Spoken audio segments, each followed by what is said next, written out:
Hello, cruel world, and welcome to a very special live-ish episode of I Love This, You Should Too. My name is Indy Side Stage Randawa, and with me is my lovely co-host Samantha Beer Gardens Randawa, and we are here at the Calgary Folk Music Festival. Yeah, we're here. We're seeing some music. I'm really excited to be here. It's very cool to be media, and I feel like a big deal. We saw our first band already, and you know what? We were too excited. We didn't record anything, but we saw Making Movies. I'd been listening to them a little bit beforehand. Their set that they played here, much heavier than I was expecting, but I liked it, and they got everyone up and dancing at the end. Yeah, I love a dancey show, especially to kick off the weekend. It's nice to be able to get up and clap and dance with everybody, and it's such a cool environment. I think we said in our pre-episode that it's our first Calgary Folk Festival, so it's cool to just get to learn a new festival. And now we are heading over to see Benin International Musical, and I'm very excited for this one. If you want to dancey, I think you're going to get very dancey at this one. Excellent. I can't wait to dance.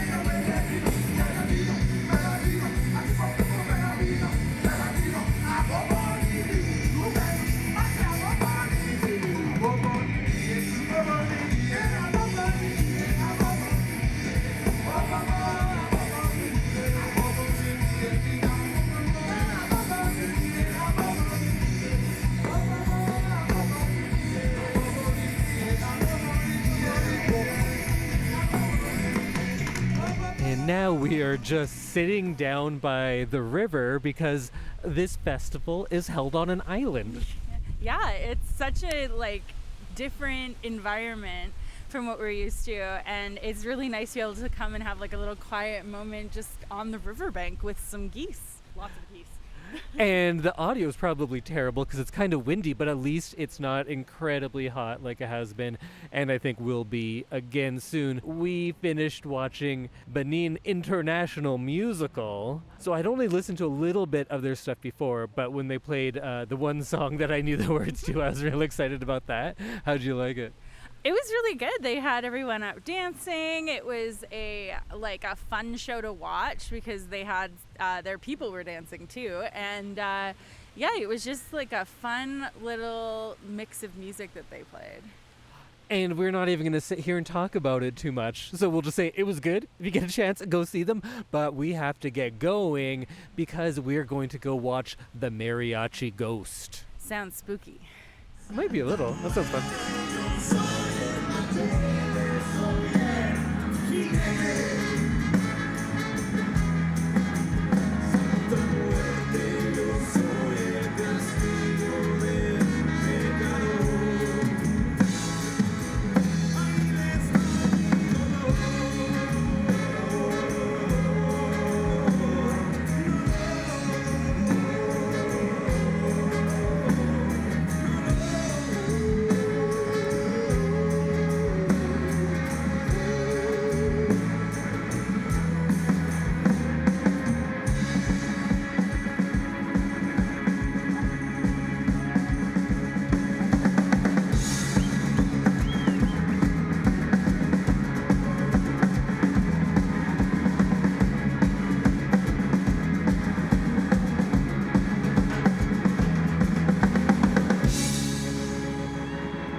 Back down by the river. We just finished at the Mariachi Ghost. And it was an incredible show. I don't want to say it on the first day, but that might have been my favorite thing of the festival. It might be. We got lucky, even though we are a podcast. I am a photographer, so I got to go right in front of the stage and take pictures right up there, which was a lot of fun. And it was a little bit difficult because I was also dancing while shooting because they put on that good of a show. I'm not going to just sit there and take pictures. No, you definitely wanted to be up on your feet dancing and getting to see, they have really cool face paint. So one side of their face is just normal and the other side they have almost skeleton face paint. Or ghost face paint, I guess. And so shooting from either side for our Instagram, you got some really cool different photos. Just a fantastic show in so many different ways. They broke into a Rage Against the Machine cover in the middle of one of their songs, which was great. I loved it. They seem like just good guys as well. A little bit political, which I'm always a fan of. And they just got everyone up. I don't know. It was one of my top musical performances. It's up there. It was fantastic. I can't say enough good about them because we listened to them a bunch and I liked it, but not nearly as much as seeing it all live. Yeah, absolutely. And I think we said in our pre-episode that like sometimes it doesn't translate as well once it's not live anymore. And honestly, this is something that I'm going to go back and really listen to on our playlist again, because they were just like, it was such an incredible show. Everyone was really into it. So it was like the vibes were there. Well, I think that brings us to the end of day one. Everything's been pretty great. We're really enjoying the setup of this festival. I know it's only the Thursday, so we can't really judge it yet, but it seems like well set up. Yeah, it's like I keep saying, it's really different from what we're used to, but I really appreciate how they've set things up, and I think that going into the weekend, it's going to be a lot of fun to just like be around here and see people. And if you ever get too hot, you just come down to the river. It's very nice. All right, off to day two. All right, we're going to do a bit of a time jump all the way to the end of day two, Friday night. And let's just do a little day in review since we didn't even get a chance to record during the day. We were so busy enjoying ourselves and doing cool media things that, yeah, we kind of just forgot to record any content. So we started this afternoon at Oi Mi Canto with Mariachi Ghost, Sarah Church, making movies, and it was a party.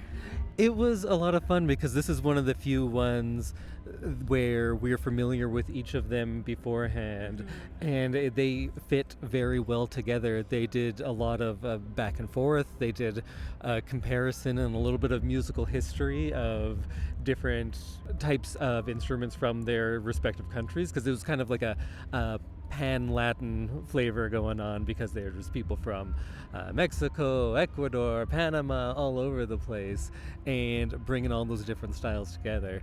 So that one was pretty great. Yeah, it was so cool to get to see some of these new instruments that we haven't seen before, and we got to learn about the different like what they're called in different countries, even though, and how they're just a little bit different. And everyone was up dancing. I feel like I give the dance report every time we podcast, but everybody was dancing. And yeah, it was just like so cool to see them all join in on each other's songs. It was a real magical folk fest moment. And then after that, we were getting all ready to go to Babel Blues, but we got lucky enough that Jorge, the lead singer from the Mariachi Ghost, was going to do an interview with us, and we didn't even know that until the second he sat down. Yeah, my name is Jorge Requena Ramos, and I play in the Mariachi Ghost. Thanks so much for making the time for us today, but I guess first time in Calgary, and how has this been for you? First time at Calgary Folk Festival. It's a really interesting folk festival. We've played maybe 100 festivals in the career of the band, and it's always refreshing to see something like this. Like it's a city site, downtown, next to the river. It just increases the accessibility for people, especially, and this is important to me, especially racialized and indigenous peoples. They have more access to not having to leave the city. So I think the other fun thing of festivals like this that I love is seeing musicians maybe from different parts of the world coming together, and a lot of the times that they share a certain bond and they're able to perform together. So we saw you today performing with a bunch of other very talented musicians. So how were those experiences for you? Yeah, we have a great admiration for making movies and Sara Kurucic. We've played like next to Sara Kurucic in London, Ontario, and then making movies came to my festival in Winnipeg. And we have a great relationship. It's been a long time coming, our collaboration with them, and it was amazing that Carrie had the idea of putting us all together on a stage. It's like a slam dunk of an idea to put us all together on a stage. Yeah. So this format is so, like you said, unique. Getting to kind of play around and play each other's instruments and get in on other songs. Were there any moments during that set that were just like kind of magical? Yeah, Sara Curuchish has a traditional Guatemalan marimba, which is kind of like, if you don't know what a marimba is, it's a wooden xylophone it's from Africa, but it's also played in all of Latin America. When I was growing up, there was marimba groups that would walk around with their marimba and stop in the street and play on the street, and then you would come out and give them money. Just in the middle of the day, they would just be, and then go to the next street over and then do it again. And it's kind of the sound of the neighborhoods where I grew up. And so to be able to play music with a marimba, which we haven't been able to do, was the Mariachi Ghost, was really incredible. And I've been listening to Sara's music and Enrique's and Making Movies music for the last 2 years, like on repeat. And so it was like watching my playlist, my Spotify playlist, play in front of me, and I got to stand there and play music with them. It's amazing. And then kind of along those lines, when you're seeing all these different musicians come together, yourself and your band seems to draw inspiration from a bunch of different sources, both traditional and more contemporary. So I wonder if you could talk about some of those music styles that maybe a lot of audiences around Alberta aren't as familiar with. Yeah, so the Mariachi Ghost obviously has some influences of mariachi. We also are influenced by a traditional music from south of Mexico, son jarocho. Son jarocho is an evolution of Baroque music that came from Spain, but the south of Mexico was also, the southeast of Mexico was also where all the slaves arrived during the slave trade in Mexico. And so there was a lot of communities that were just African migrants that had arrived in Mexico because of the slave trade. And in Mexico abolished slavery like 100 years before the States. So those communities just became communities of Mexicans that still have that traditional African and Baroque European tradition together, and so they came up with this music called son jarocho.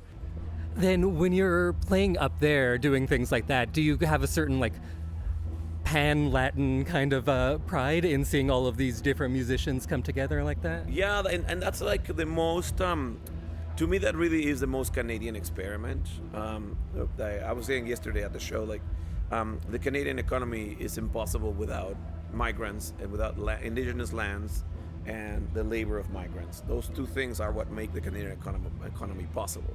And so none of that is necessarily fair or good, but that's just the reality of things. And so I encourage people to sort of reflect on that, and a part of that is having all of these musics from all over the world represented at a local festival in Calgary, where the great majority of the people are white people that have listened to Americana for their whole lives, and they're being exposed to all over the world, and it helps generate a cultural mutual appreciation and a love for other people's cultures. This is like the greatest victories of the Canadian folk festivals, is that they help people appreciate other people and other things that are not what you grew up with, and that goes a long way. You know, they leave the festival and they go live the whole year with that appreciation of, maybe they're going to listen to a sound from Benin or a sound from Mexico or a sound from, you know, like Tunisia, and they're going to be like, oh, I heard that at the Calgary Folk Festival, you know. And somebody that sounds with an accent like my accent, that you're going to meet him on the street, and you're like, I remember a person that sounded like that from the Calgary Folk Festival. They were on a stage. It was an important place, you know, and that goes a long way to generating that mutual cultural appreciation. Absolutely, thank you. Yeah, so always a good idea. If you're listening to all of this international music, look at that country too. Look at people from that country that are in your community, opening up little shops too, and not just the music, but a little beyond that. I have one last question. So we like to play Dream Folk Fest lineup. Who would be your dream artist to play with? Ooh, that's a really hard question. It's a very, very hard question. I got to play with one of them today. Making Movies is one of my dream artists to play with. I guess maybe the Mavericks or Los Lobos, from some of the people that like started that Chicano rock movement, where they took it away from the traditional and made their own thing in a new place. Yeah, Gili Yalo. Are you familiar with Gili Yalo? Gili Yalo is an Ethiopian-Israeli performer that lives in Austin, Texas, and Israel, and he's from the Ethiopian Jewish diaspora. and he plays Ethiopian funk with like the Austin sound, which is like Krang Bean and Alabama Shakes, like so it's Ethiopian funk mixed with that. On that same note, if people are listening to you, and we've been playing a bit of your music on our show, so who are your influences? I always like to ask any musician, who do you listen to? What did you grow up on? As a good gateway to learning more about your kind of music. Yeah, so growing up, my mom's music was mariachi and ranchera music. That's what my mom used to listen to. I was a lot of like sort of bolero romantico, like Jose Jose, Camilo Sexto. And my dad's music was Queen and Crocus and like, you know, like loud 70s rock. I grew up in the punk scene in Mexico City from when I was like 12 to when I was 18.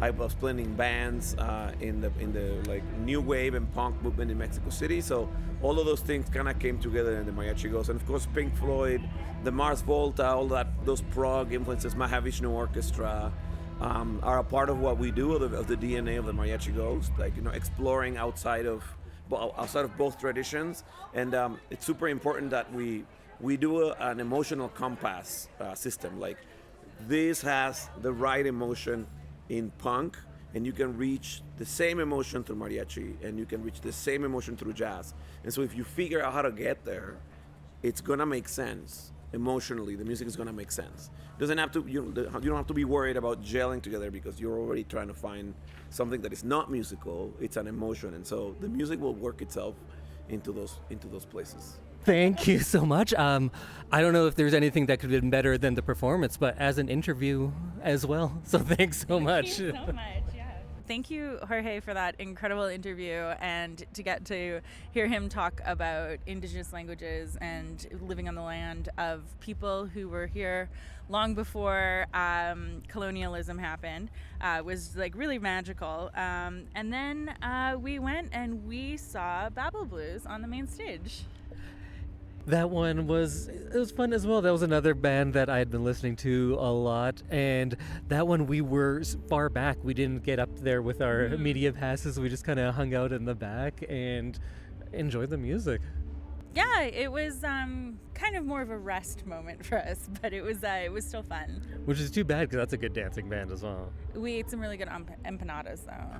And then we took a walk back over to the national stage and we saw Atron de l'Air. So this was the one that I was maybe most excited for. Well, you know, the Roots are coming up. Actually, there's a bunch of other ones too, but I was real excited to see them, and I've been listening to them a lot, and they have a couple of albums out that so far I've really enjoyed, but seeing them live, we got to go up front row for this one too, watching their kind of entrancement of everyone. It was a really, like, at times, like, robotic sounds bad, but they were like in the zone, right?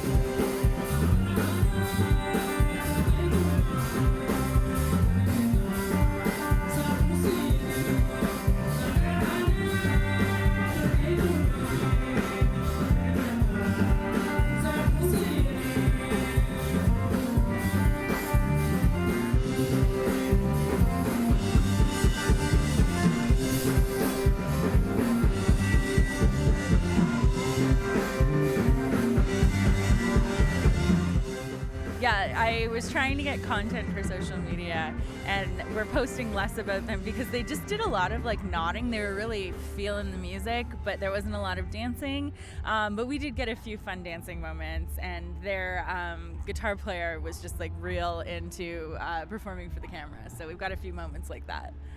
But this one, I think one of the biggest dancing audiences. They got everybody up. The dance pit that happens in the front or to the side of a lot of these stages, I would say this was the largest percentage of the audience size. Yeah, absolutely. Fancy. And people were up the entire time. Like lots of shows, they'll dance for a few songs and they'll sit down. This one, yeah, the dancing was going strong, and their songs are so long. We were really lucky. We're really only allowed to be up in the press area for like 3 songs, the first 3 songs, but their songs are so long we got to spend like a half an hour up there, which was amazing. Yeah, half of their set I got to it felt like a private show, and I felt very lucky. But I'll put those photos up when I get a chance.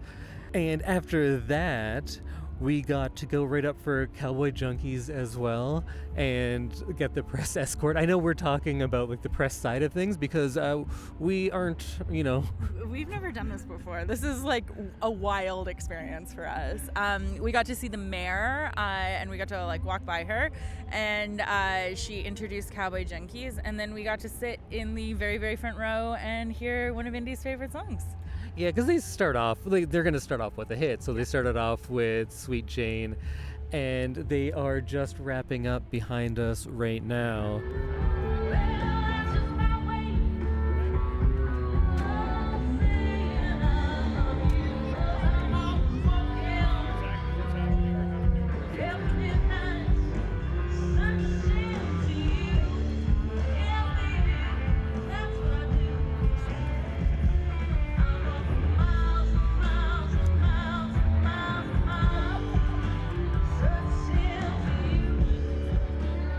And we are going to finish our night with James Vincent McMorrow. Yeah, James Vincent McMorrow, if you listen to the pre-episode, was one of my picks for the festival. So I'm really excited to be able to go and see him play some of his music.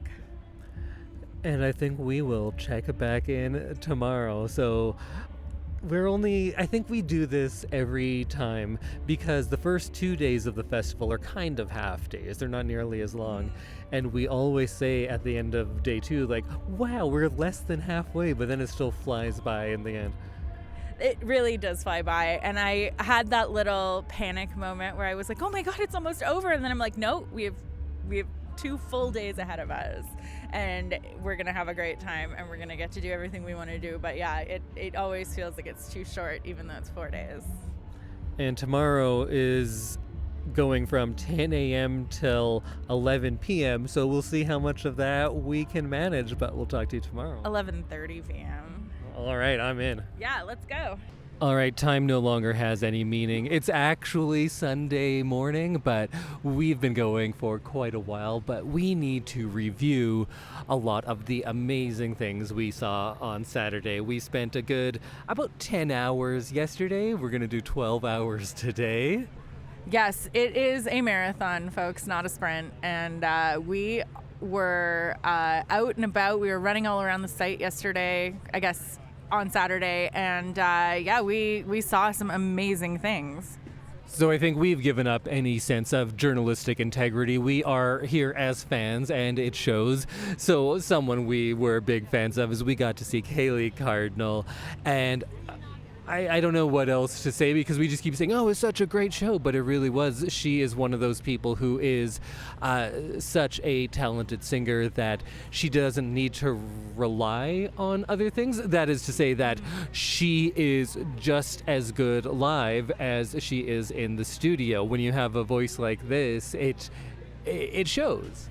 Yeah, and she was someone that I had picked that I was really excited to see, and she did not disappoint. I cried during Wandering River, and just like the emotion that she sings with and the beauty of her lyrics and the incredible dress she was wearing was just amazing. And I actually got to chat with her a little bit outside the merch tent, and we talked about earrings, and she had some incredible earrings on too. So it was a nice little moment. She also was a lot of fun because, as emotional as a lot of her songs are, she has a very laid back and fun banter, and I think she just had the audience in the palm of her hand. Yeah, it helps when the person is just naturally funny and has a good story to go with absolutely every song, and it was just a wonderful experience, and I wish it had been 3 times longer. We also got to talk to Nicolette Huang from Nicolette and the Nobodies. So let's listen to that right now. So Nicolette Huang from Nicolette and the Nobodies is sparing some of her time so we can softball some questions over her way. Did you just get into the festival today? I got into the festival, got into Calgary yesterday, but yes, arrived today. We did a workshop this morning. Yeah, so do you play a lot of festivals like this where you get to play with other artists and kind of make a little bit of musical magic? I've done a few. we were at Winnipeg Folk Fest last year, and the year before that at Hillside. Yeah, it's interesting because it's really spontaneous. So just a couple tries before, and yeah, getting the hang of it. It's definitely a different format. So we like to play in the cold months of winter a game of Dream Folk Fest lineup. Who would be your dream session kind of accompaniment? That is a very overwhelming question. I'm so sorry. Sierra Farrell, Tyler Childers, oh my goodness, Sturgill Simpson. We're talking dreams, right? Yeah, dreams, go big. Charlie Crockett. I could go on. I'm though. sure you could, yeah. Coulter Wall. That's a local element. That you gotta have a local element. It's you gotta have your CanCon. Yeah, I could keep going, but I think I'm gonna stop there. Okay, yeah. Throw on a stage. Oh, it's a dream stage, so it's as big as you want it to be. Yeah. And then listening to your albums, we definitely hear a lot of nods to a lot of famous classic country artists.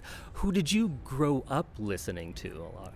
Depends on when, but yeah, growing up, I was listening to Celine Dion and Pink Floyd and Shania Twain, and yeah, just basically like my parents' music and a lot of classical music. So growing up, yeah, like when I was young, it was a mixture of my parents' music, but I feel like I've gone through a lot of stages. What brought me to where I am kind of now is finding kind of classic country music in my early 20s. So a lot of George Jones and Tammy Wynette and Loretta Lynn.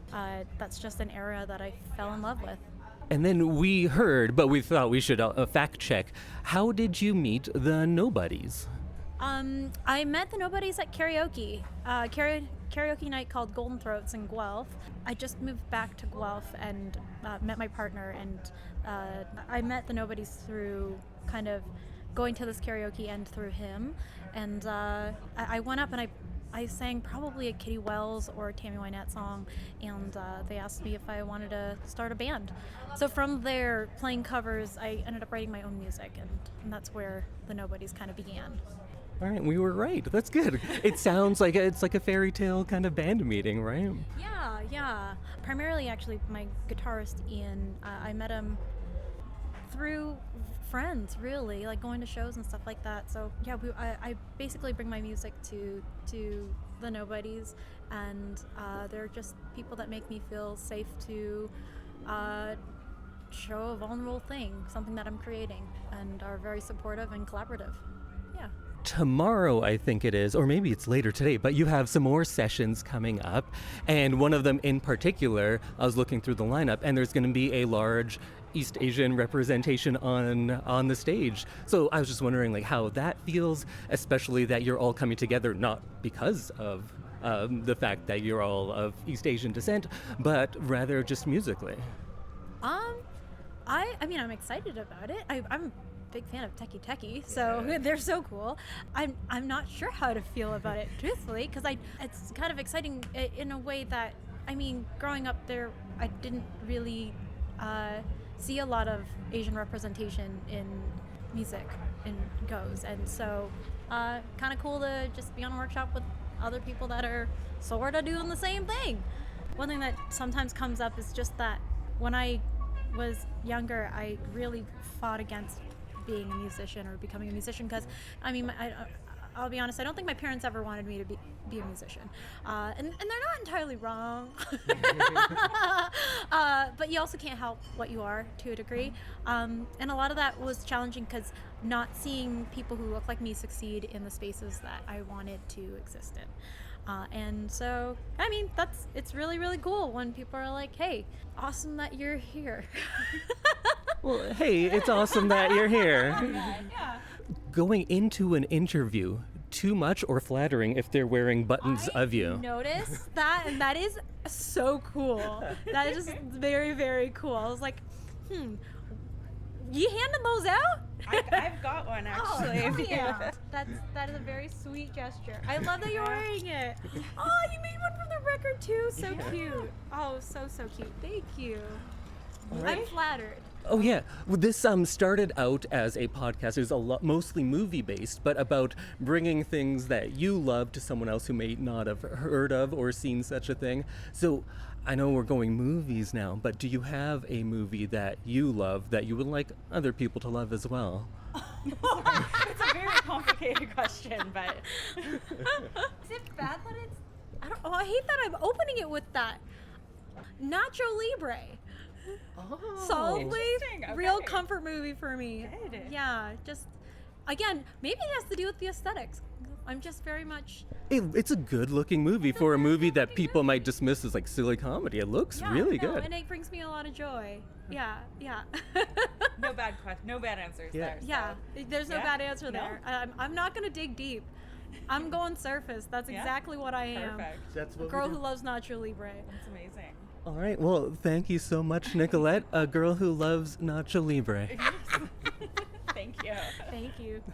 So she was so sweet, and Indy made buttons with her face on it. I don't know if you saw our social media poll about that, but we ended up giving her one of our buttons, and she was very excited about it. She was so sweet, and she is so talented, and I'm so excited to get to see her more over the festival.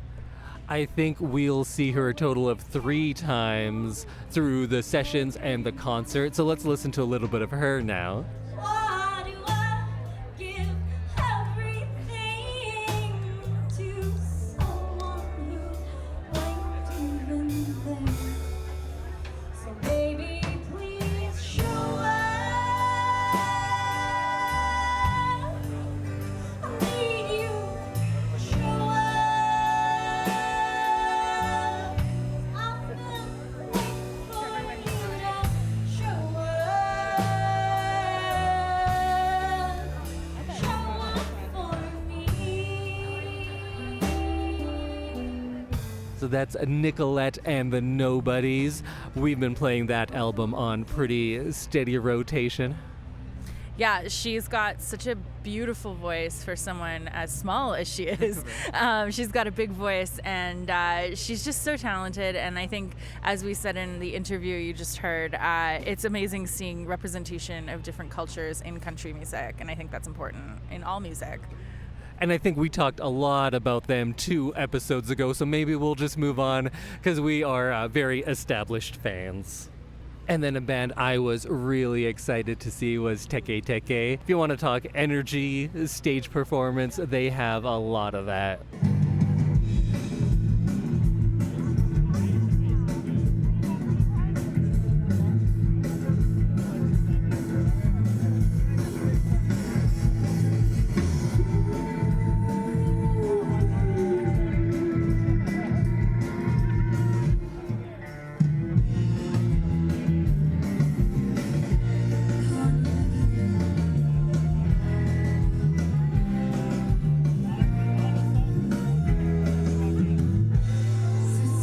Yeah, they didn't speak any English pretty much throughout the set, but you were hanging on every single word that they were singing, and the dancing and the costumes and just like the array of musical instruments that they played was just incredible, and it had you so transfixed. And at one of the sessions today, because I think I've seen them 3 times in the last 48 hours, they played a cover of a Kaji Meiko song, which she's one of my very favorite singers. She's a 70s action movie star and also enka singer, and they covered one of her songs. And maybe there's a big contingent of people who are big fans, but I loved it. I didn't think I would be hearing any 70s enka today, and I'm so glad I did. So I know I've been saying it a lot, but they're definitely one of my standouts of the festival. I maybe will see them another time still before the night's out. But we need to finish it up with the headliners of Saturday evening, perhaps the headliners of the entire festival, The Roots. So I know The Roots. I think we talked about this in the pre-episode from seeing them on late night television. I have recently started listening to them a bunch just as we've been preparing for the festival, and Indy loves The Roots, so we listened to a lot of it, and I loved it. They played for 2 hours straight, no breaks. Like the individuals in the band took breaks, but like they just never stopped playing, and it was such a high energy show. They had dancing, they had like so many different instruments, and it was just amazing to kind of see how all of these random instruments really fit together and made such a cohesive sound. And I feel like you, just as you'd expect, I'm going to monologue a little bit now because I don't even know how to gather my thoughts on the show because I've been a fan of the Roots since about like 94, 95, and I didn't listen to a lot of their stuff later. And because of that, I kind of forgot that who the Roots are now in this iteration because there's only 2 members from the original album that are still around. And what they do now, when you're talking about late night TV, they have to be a bit of a chameleon band. They have to be able to play everything. They are backing up artists that are doing metal or rock or hip hop or jazz, and they have to be able to adapt to that. And that was something that I was kind of sleeping on because they did do a bunch of pre-99 stuff. So old heads like me, where we got our fix, and I got to sing along with all of that, and I was thrilled about that.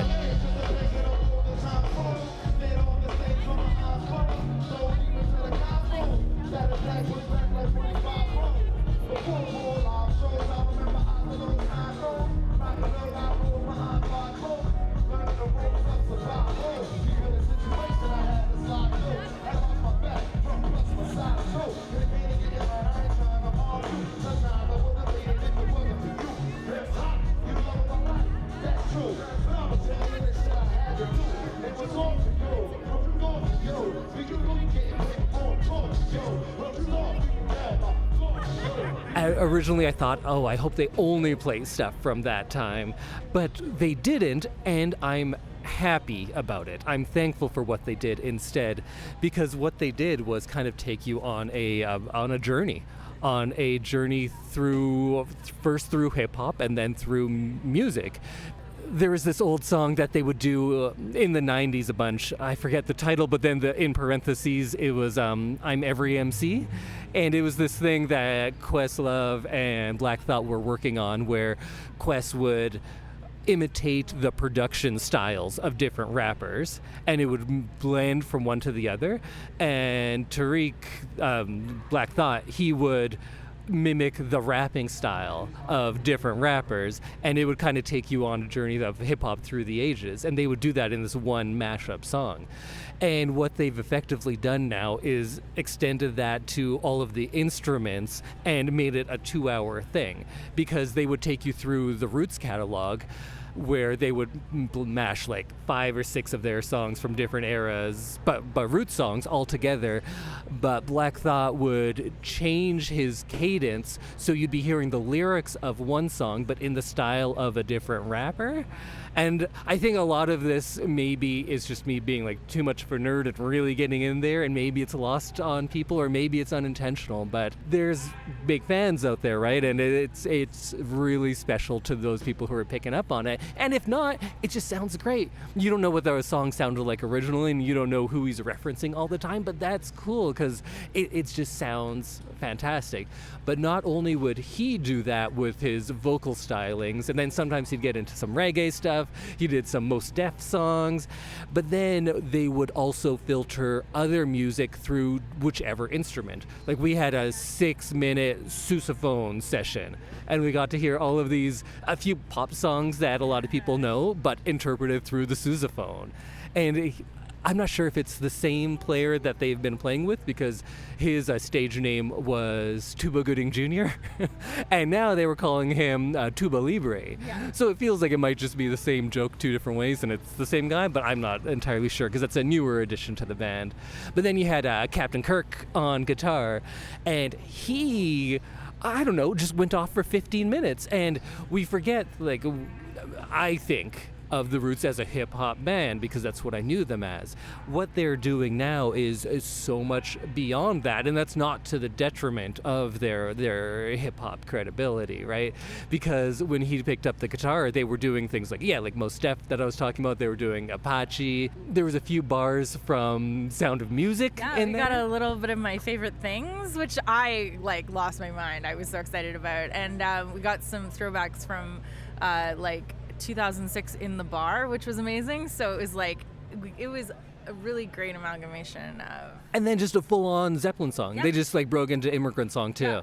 And if you told me I'd be seeing the Roots in Calgary, outdoors at a folk festival, and they'd cover Zeppelin, if you told me that to me in '95, I would not have believed it. But here we are. And like Sam was saying, no breaks in between, no introducing the band in a break, no thanking the audience. It would happen organically in songs, and they would flow from one thing to the next. There were no clear delineations between songs. It was simultaneously sounded improvised, and they were picking up on what other people were putting down, but also so choreographed, and so, because it was, maybe they're just such a well-oiled machine by this point. But I feel like you can't put on a 2-hour straight show without a little bit of choreographing it. Sure.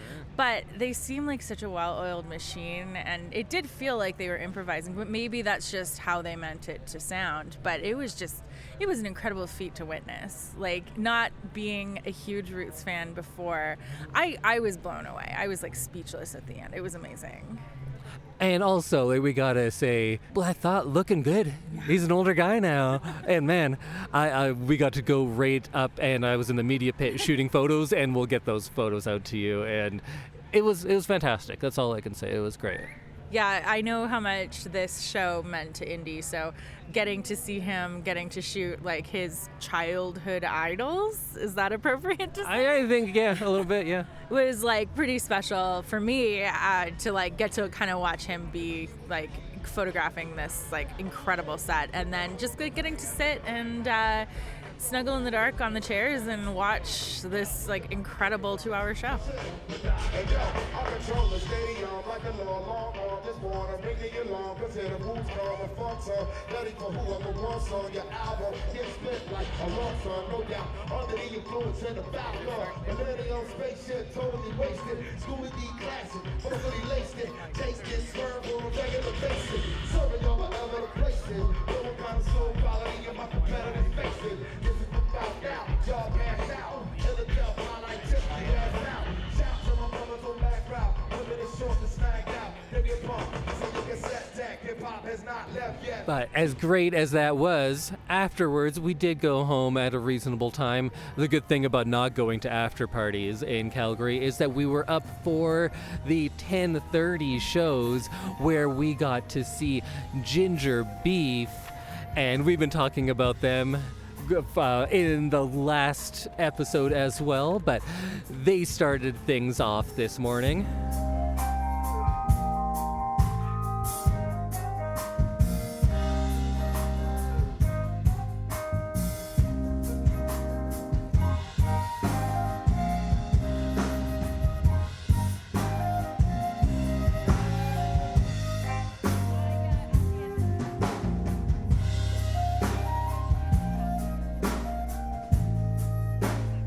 And before their concert, they were nice enough to sit down with us for a while, where we got to talk to them.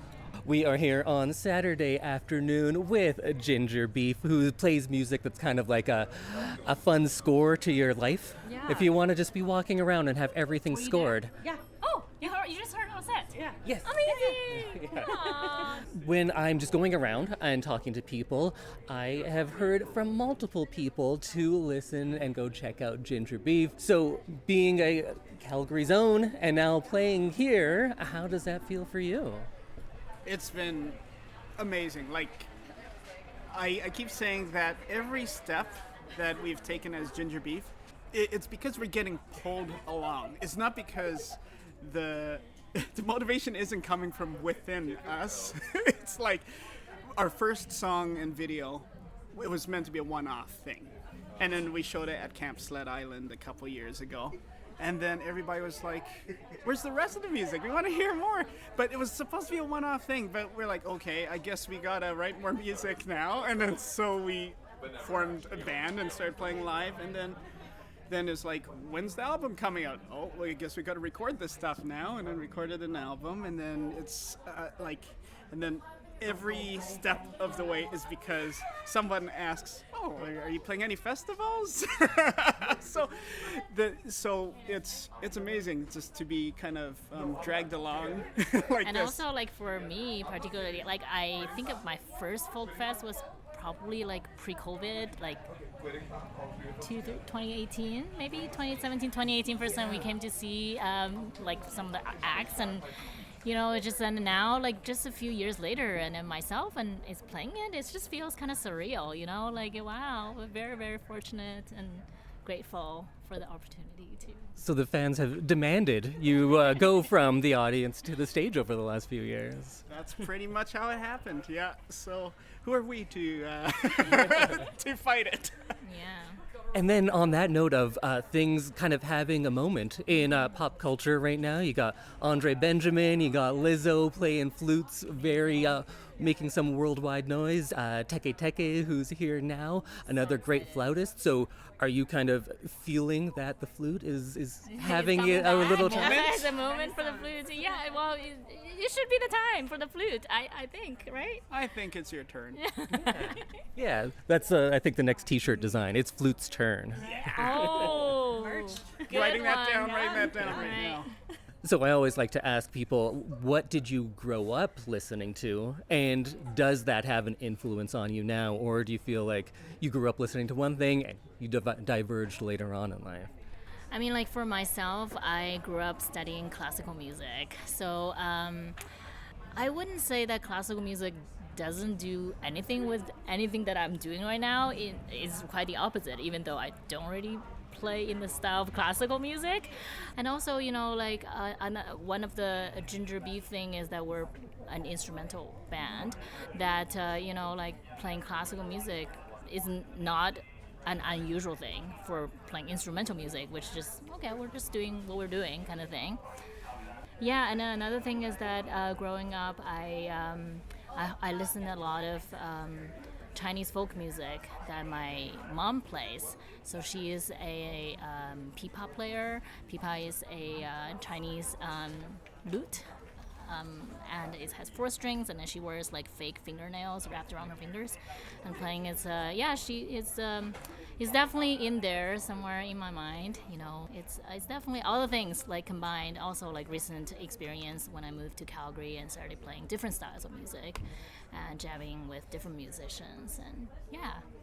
Yeah. When you were training as a child, did you think you'd be playing a Little Green Bag on flute to a big audience like that? Right, never. Right, that's the thing. That's a really fascinating thing for me. Looking back, it was like, it's totally not planned. Ginger Beef was not planned. Can you believe that? It was just like, it just happened during COVID. Other people are getting puppies, and you created a band. That's right. We already had a dog, so we had to find something else.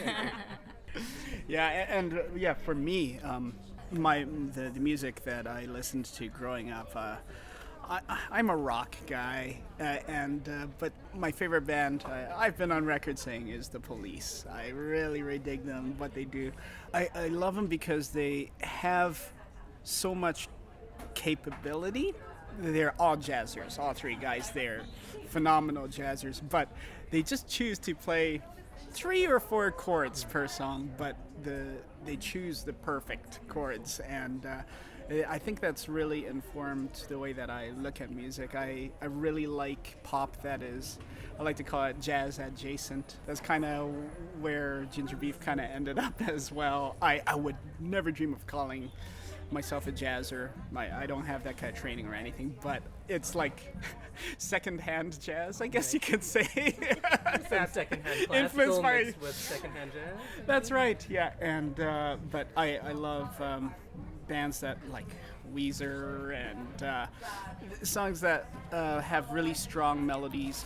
The Beatles, and I'm such a basic bro when it comes to my tastes, but I think it's really informed just the way that I appreciate and listen to music. Lately, I've been listening to a lot of yacht rock, unironically. Also, I think having a moment, right? The last 2 years, there you see a lot more of that, where I feel like a lot of bands were like a joke or a guilty pleasure. Now everyone's fully celebrating it, which is fun. It's amazing, yeah. I mean, I went to see the Doobie Brothers in concert when they came to the Dome a few months ago, and wow, Michael McDonald doing his thing blew my mind. And actually, like, for our album release party, We did a little cover of I Keep Forgetting, and I did my best Michael McDonald impression, and it's like I have a pretty shameless taste in music. I think that's a big theme on our show. No guilty pleasures, just pleasure. You just Right. enjoy what you like. I love that. That is, I could not agree more. Just own it. Yeah. Don't feel guilty about it. No guilty pleasures. That's gonna be my maximum. So on our podcast, we usually take turns bringing each other a movie. What is your comfort movie? You are watching Infernal Affairs again, or a summary of Infernal Affairs. So you know about this Recently, yeah. movie? Oh, yes. Very big fan. I think the Chinatown Pop-Up movie club in In Calgary just played this one, and then that reminded me, and I was like, oh, I missed this movie and I haven't seen it for a while, and I looked it up, and there's a summary of this movie. I'm just like quickly watch it one more time, but it was really really great. Yeah, I grew up watching a lot of like Asian films, and I mean I'm from China, so that's all I watch, most of them. We have a big Tony Leung influence on our show. He's my very favorite actor, so we talk about it. Samantha gets forced to watch all of them. Lots of Wong Kar-wai. Lots of Oh, interesting. The film studies degree. It gets real. real. Interesting. You know, there are Amazing. worse things to be forced to watch. Yeah. And for me, I guess, both of the movies I'm gonna say for my comfort movies are actually sequels, but they're sequels that I think are better than the first movies. The first one I'm gonna say is Aliens. Any time it's on, if I'm just tuning in halfway, I gotta watch the rest of the movie. Aliens is just top notch in my books. It's like I know Alien is great, it's a classic and all, but I love Aliens. Another one I gotta say is Wrath of Khan. That's another all-timer. Both of them have creepy bugs crawling into people, now that I think about it, or crawling out of people. I don't know what that says about my taste in movies, but I think those are my two comfort movies. I think this is one of the first times where all of these movies might be covered on our show at some point, because I'm a fan of all of that as well. So. You got a new fan. Excellent. So obviously we're a husband and wife team, and you guys are a husband and wife team, and I was told that I have to say that you're amazing and it's wonderful to work with you. But what's it like? What's it like working with your spouse? You know Fleetwood Mac? No. Yeah, we're Fleetwood Mac without the lyrics. No, it's no. Actually, it's been really amazing. I think it's probably the greatest thing we've created together so far. But Our wedding was really fun. you know what? That was like the first project we did. It was kind of like for our wedding, because we kind of For the reception. for the reception part, we organized the concert, and I had all of our friends come to play and jam, and we actually did 20 people choir of Rhapsody. What is it Bohemian called? Rhapsody. Bohemian we Rhapsody. performed that one live. In live, and then With the tracked all choir. the singer. You can sing. Okay, come to sing the song. It was actually really fun. Yeah, that was kind of like the first thing we did together. Yeah, and it was slam dunk. We're very different personalities. Jaja thinks that's insane, but I think it was like complementary colors, you know? Red and green look good together. So There's some definitely challenges that you can imagine with like two very different people. we just did the Myers-Briggs test last week, and we are polar. opposite of our four We're letters. complementary. I'm gonna say again.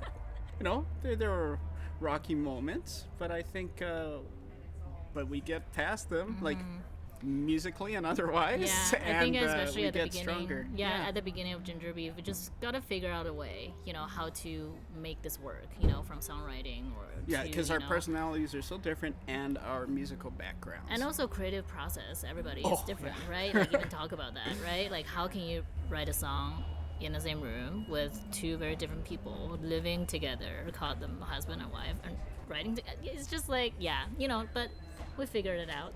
Yeah, I mean, like, because Jaja comes from that classical background, and she's very improvisational. She's just like this free-flowing spigot of creativity that's just like rushing forth, which is amazing to me because I have such a different approach to creativity. So I come from a a very production-oriented background. So I'm always trying to build things like an architect. Architects don't just, slap things together and make buildings, so...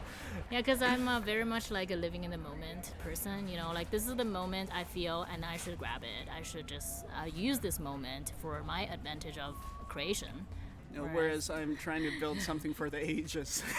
So it's like, this one was pretty good. This part's good.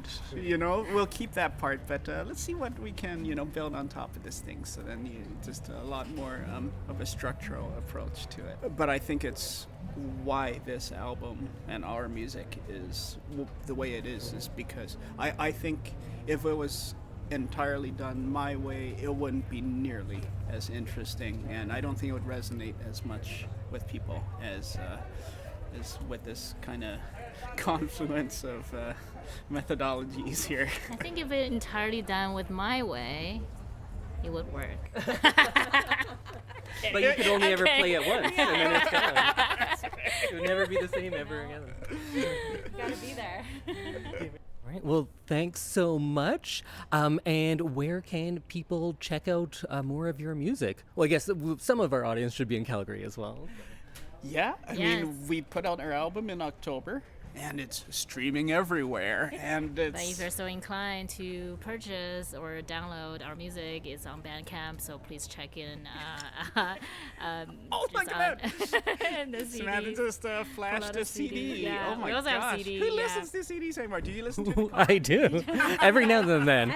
We were super flattered that you picked Ginger Beef to be one of your physical media purchases. It's a good album. I've been listening to it a lot. So check out their album. You can listen to it during whatever you want because it will be the score for your day.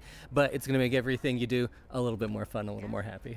So thanks so much for being here with us. Thank you so much. Thank you. So yeah, we talked before we started recording and we continued talking for a while after. They are so much fun. We had such a great time talking to them.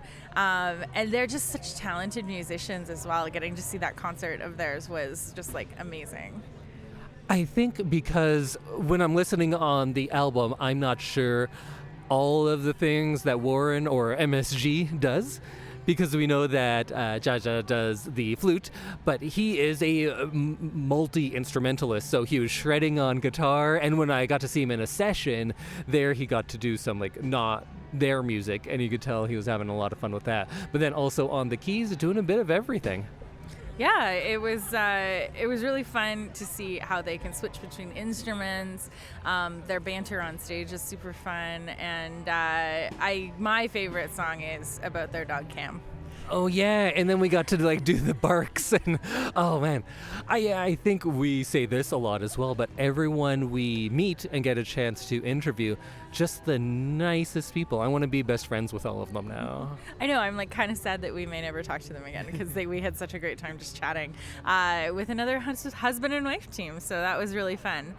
Already today we've been bouncing around to a bunch of different things, so there's so many artists that we've seen that we can't even mention all of them, but do you have another one that you want to shout out? Yeah, so I think I talked about this in the pre-episode, but Sunday morning is usually some sort of gospel sing-along, churchy kind of style session, and I went to the Gospel According To with Kaylee Cardinal, Leon Timbo, and Charlie Parr, and Kaylee Cardinal made me cry again, and we sang Amazing Grace, and it was just such a beautiful experience, and then Nimki and the Ninis came out after and did a concert, and it was amazing to see this celebration of Indigenous language and the beautiful regalia that they were wearing and the drum and how they talked about it. Well, as you can probably tell by our audio quality, we're back home in Kitchen Studio, but we still haven't finished our Folk Fest time because, you know what, we were just too busy to record ourselves while we were out there. It was a whirlwind of a weekend, and going and catching all the acts we wanted to see meant that we didn't have a lot of downtime to just sit around and hang out. So and on Sunday we needed it. We did. We were tired. so tired, and it was a long day, but we wanted to see everything that we could so that we could tell you all about it. So let's pick up where we left off, which was Sunday afternoon. We went and saw Nicolette and the Nobodies for the third time of that I think. weekend. Yeah. So we don't need to say much more. We're fans. We talked to her and about her earlier. She's amazing. She looked so cute. That too. Yeah. Then I went and saw Sunny War, Ila Bamba, and Czar Electric in a session. You weren't there with me for that one, but I had been listening to Ila Bamba a bunch before and was a fan of her music, their music. I think it's mostly it's the one singer, but I wasn't familiar with the others. And Czar Electric I liked a lot, and Sunny War we then got to see again because a session a little bit later. I wanted to go see Allegra Krieger because I had missed her solo. So we got to see her performing with Sunny War, Q Varro, and Nisa. Yes, and it's always a good show when you get some like different musical styles going and they all kind of work together. And we saw that on what we started calling Lady Stage because Yeah. everyone we saw there was either a woman or a female fronted band. Yeah, which is funny. Good lady stage. Yeah, this was like a nice, relaxing kind of set, and we got some really cool moments out of it.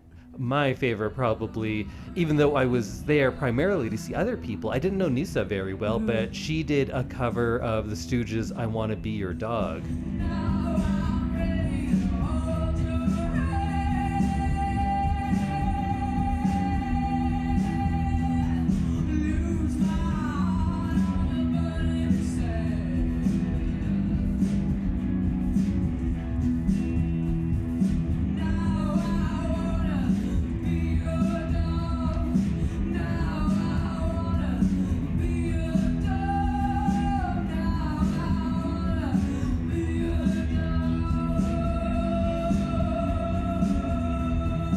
And if you're going to play the Stooges, you're going to win me over pretty quickly. So that was good. I liked it a lot.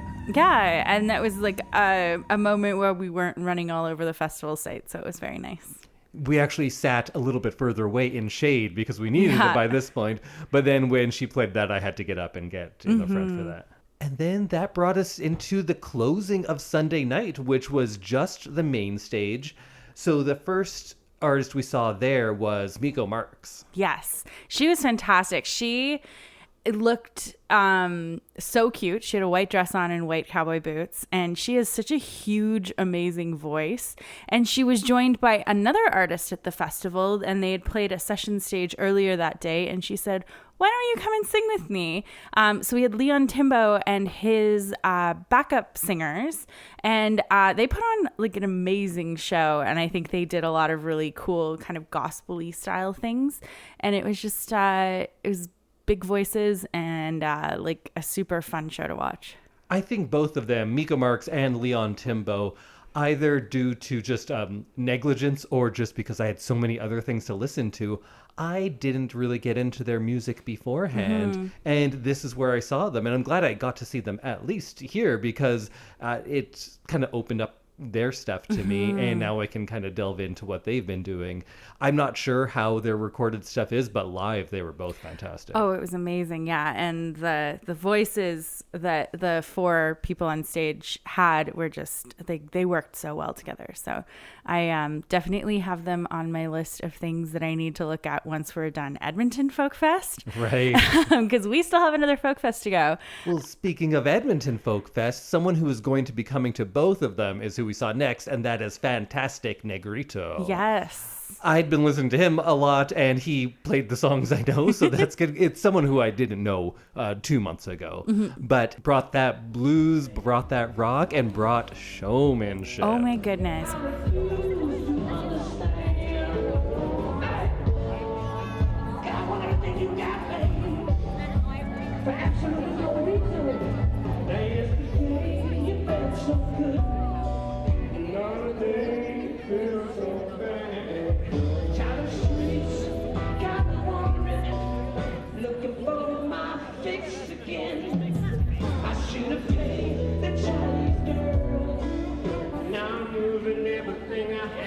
What an outfit. He was wearing such a beautiful costume, and he really like had a lot of like style and flair in his show. I kind of love both ends of it because we talk to people like Ginger Beef and like Nicolette Huang who are very like reserved and kind of nervous almost, and that has a lot of charm to me when they're on stage and they're just genuinely so thankful that you're there listening to their music. But then I love this other, like this full rock star mentality that not many people at a folk fest bring, but Fantastic Negrito definitely brought that. Yeah, it was all spectacle, and it was very fun to get to hear him sing the songs that we know from the playlist that we made, and also just get to see him do it live. And it was one of those shows that like really doesn't translate to just listening to it recorded. Yeah, I wonder if when we see him again, if we're further back, it would lose so much of that because we got to watch from the media pit, and he puts on a show, right? This venue is so large that when you're in the back, there's just a person up there moving around, and it doesn't quite have the same vibe. Yeah, absolutely. So yeah, we really lucked out getting to see that up close because it was amazing to get to see.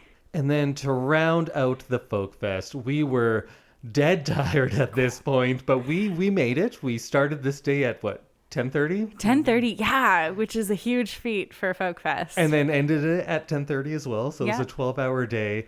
And it was Booker T. It was called Booker T Presents a Stax Review.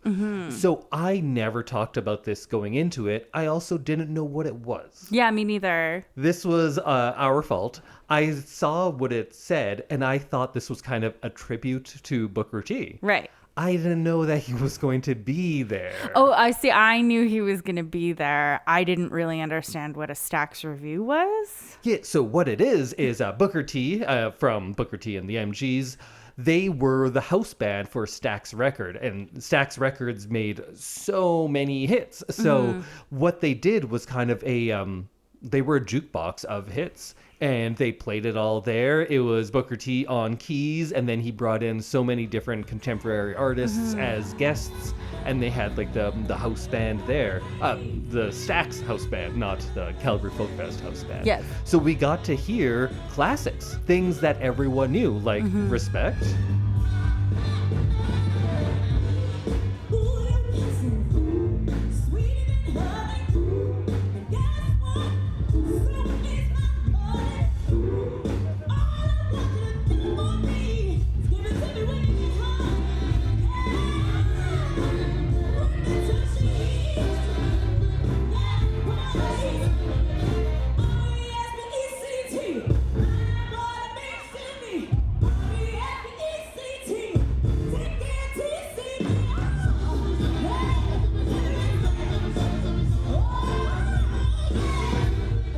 Yeah, it was really cool to hear some like classic songs sung by contemporary artists, and to get to see some of the talent that is being like fostered at the record label. And it was just like a really cool little moment.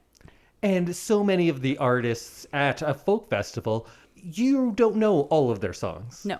Even though we did so much research, there's so many things that you're discovering at the time. But with this, the majority of the audience knew the majority of the songs, and that was a lot of fun too. Yes. It was in a very different feel, but everyone was singing along. Everyone dancing. loves a sing-along. Yeah. So it's always fun when you can like get up and clap and you know the song, and it's just kind of a uniting experience. Yeah. And then we were united in sleepiness. Oh my God, we were so tired. I'm glad it wasn't the Roots at the end of Sunday because I didn't have the energy for it. So this was a nice way to end a great festival. Yeah, we had such a fantastic time, and like thank you to the Calgary Folk Fest for letting us come and be media. Yeah, thank you. And thanks especially to the good folks, or the volunteers in the media tent who are our friends after a while. Yes, we made some friends. We had some chats with people, and it was really nice to have a place to go where everyone was like actually excited to see you. Well, I think we can wrap up our first Calgary Folk Fest. So what are your takeaways, or maybe what is your Folk Fest moment from this weekend? I think my Folk Fest moment was getting to see Kaylee Cardinal and Leon Timbo, and I cannot remember who the third person was, but he was fantastic too, do the like Sunday morning church service style session. And I think that was really amazing. And I always like want to get to that session at Edmonton Folk Fest, but I'm never up early enough on a Sunday to do that, so I usually miss it. But it is kind of a nice little tradition that Folk Fests do. What about you? That artist was the Buckleys. The Buckleys. I don't know how to narrow it down. I think one clearly is seeing the Roots and that 2-hour show they did, and being in the media pit, where this was the first time it was actually busy down there, because all of the photographers were out. There's CBC and Global and everyone was down there, and newspapers. So I got stuck on one side of the media pit because everyone was busy shooting. There was kind of a tension waiting for everyone to come in. Everyone was claiming their spots, and you're metering and remetering and checking everything and checking your balance and just waiting for them to come. And then when they did, it was frenetic. It was so exciting, and it was a lot of fun to shoot. And I haven't been shooting concerts in a long time, so that whole show was clearly my favorite thing. But that is kind of obvious. I'm a very big fan of theirs. I've been looking forward to it for a long time. But one that was probably the biggest surprise for me was I think it was Thursday night when we saw the Mariachi Ghost, because that was our first time in the media pit. So that kind of brought back some nostalgia for me. And then I'm like, okay, I don't really know these guys. I'd heard some of it. It was kind of fun, and I'm going to shoot it. And then they blew me away. They were fantastic. It was such a good show. We got to see them 2 more times and talk to Jorge, which is on this. But it was such a great experience, and it just kind of reinvigorated my love for live music. It set the tone for the rest of the weekend, and what a great tone. It was definitely a good warm-up for the weekend, and yeah, that was definitely a highlight of mine for sure, was realizing how great they were. And then we say this all the time, but everyone we interviewed, I just want to be best friends with all of them. Oh, they were so fantastic. Yeah, getting to talk to Jorge, getting to talk to Nicolette, getting to talk to Ginger Beef was just like, it was so fun. And I feel like we had like a good rapport with all of them. So I think if you are an artist who is doing an interview with just some podcast out of Edmonton, you're probably a nice person to go out of your way to do that. So they were all very nice to us. Yeah. So as someone who's been going to Edmonton's Folk Fest for 30 plus years, how did you find Calgary's? It's different. It's very, very different. I wasn't sure how different the festivals would be, being that they are technically the same kind of festival. There were definitely parts that were very similar, and I liked the familiarity of it, but I also really appreciated kind of the layout and the amount of stages that they had going on at once. Like, I kind of liked the 2 main stage idea. It was kind of neat because you could do different things on each stage. And then, I thought their layout on the island was actually really cool, and I appreciated it because it didn't feel quite as much of a trek to get anywhere. I absolutely loved it. Maybe it was just a good year for me to come, but the selection of music, the variety of music was so many different things that I love were all in one weekend. Where could I see my Tuareg rock, my indie folk, and my 90s hip hop in one show? In one weekend. Yeah, so I got to see so many things that I loved. It was just fantastic. I don't know if I can say enough good things about it. Absolutely. Yeah, I always say, and we haven't bought tickets in a long time, but it's such a good value for what you're getting. The amount of concerts that you can see, if you like divide that up based on what the ticket price is, it's like an incredible deal, and you're not going to be able to see many concerts for that low of a ticket price. So definitely think about going. And Calgary Folk Music Festival, definitely bring us back next year so we can do this all over again. I'm already excited please. For it. So go petition Calgary to bring us back. Go check out all of these artists that we've been talking about. A lot of them are not terribly well known on independent labels and could always use your support. And definitely check us out next week when we'll be talking more about Edmonton's. Oh, next week is we're gonna play last year's Yes. Edmonton episode. Because we will not have this year's edited yet. No, because it's coming out on Monday and we'll be out till like 3 a.m. on Sunday. Yeah, so we won't be editing the podcast in order to release it. But the week after, you can hear all about our escapades at Edmonton Folk Oh, there's Fest. going to be escapades. I hope so. Oh, that's great. I love a good escapade. Yeah.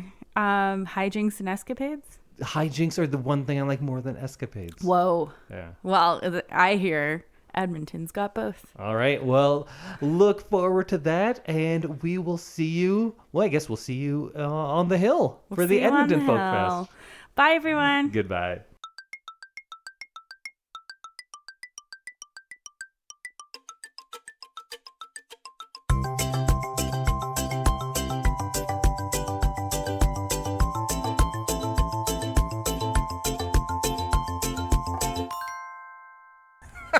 That'd be so cool to get into a fist fight with Sting.